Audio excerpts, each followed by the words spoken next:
Marvel nous a caché des choses folles dans le premier Iron Man, voici 3 secrets qui vont te retourner le cerveau. On va parler de la célèbre scène post-générique. Tu connais celle où Nick Fury sort de l'ombre dans le salon de Tony et lui parle de l'initiative Avengers. You think you're the only superhero in the world?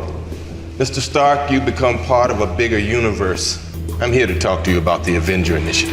C'était déjà une révolution absolue pour l'époque, disant l'un des univers partagés les plus vastes qui puissent exister aujourd'hui. Mais il existe une version alternative, une scène coupée, incroyable, qui a été dévoilée par Kevin Feige des années plus tard. Dans cette version originale, Nick Fury ne parle pas que des Avengers. As if gamma accidents, radioactive bug bites, and assorted mutants weren't enough. Il cite explicitement à voix haute des morsures d'araignées radioactives et des mutants. Et oui, dès 2008, Marvel voulait intégrer Spider-Man et les X-Men au MCU dans le premier film. Mais le problème, c'est que c'était un cauchemar juridique. À l'époque, Sony possédait les droits de Spider-Man et la Fox avait les X-Men. Ils ont donc tourné deux scènes, l'une en teasant les mutants et l'autre seulement les Avengers. Imagine à quel point le MCU aurait été différent si tout avait commencé en même temps. Ensuite, parlons du méchant Obadiah Stane. À un moment du film, tu le vois posé tranquillement dans son salon en train de regarder la télévision. Mais sur sa table, il y a un jeu d'échecs. Ça renforce son côté fin stratège manipulateur, mais c'est surtout un énorme clin d'œil aux comics. Dans les bandes dessinées, Obadiah Stane crée sa propre armée de mercenaires qu'il appelle les chessmen, les pièces d'échecs en anglais, avec des soldats basés sur le fou, le cavalier, etc. Et enfin, impossible de parler d'Iron Man sans évoquer le tout premier caméo de Stan Lee dans le MCU. Sur le tapis rouge, Tony Stark lui tape amicalement sur l'épaule et l'appelle Hugh. Alors pourquoi? Parce que le papa de Marvel est entouré de 3 jeunes femmes et porte une robe de chambre en velours rouge. C'est le cosplay parfait de Hugh Hefner, le créateur du sulfureux magazine Playboy. J'ai fait une vidéo complète sur le film Iron Man 1 pour le compte à rebours Doomsday, alors va la voir si tu veux la suite et abonne-toi.